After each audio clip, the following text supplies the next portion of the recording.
between this moment Tego Georgius Marius Cardinalis Bergoglio and then this one. Habemus Papam. In little over than 24 hours, already so much had happened.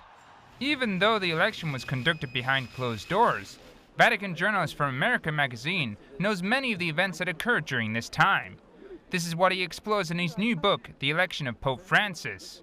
I've written it as a diary, starting on the day that Benedict XVI announced his resignation, February the 11th, 2013, and ending on the day that Francis up here in St. Peter's Square inaugurated his ministry.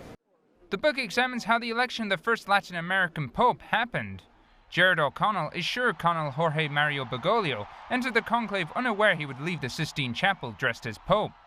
He understood it at the lunch time on March the 13th, before they went into the fourth ballot. It was clear after the third ballot that, barring some extraordinary event, he was going to be Pope. During the voting, the other most voted candidates were the Archbishop of Milan, Angelo Scola, and Canadian Mark Willett, prefect of the Congregation of Bishops. However, after the second vote, most of the new supporters were for the Cardinal of Buenos Aires, Jorge Mario Bergoglio. On March the 13th, during the fifth ballot, he gained more than 2/3 of the votes and became Pope Francis. Gerard O'Connell says those who voted for him saw in this now Pope 3 decisive elements. They knew that he was a holy man. They knew that he was a man very close to the poor. They knew that he was a man who was kind of a missionary pope.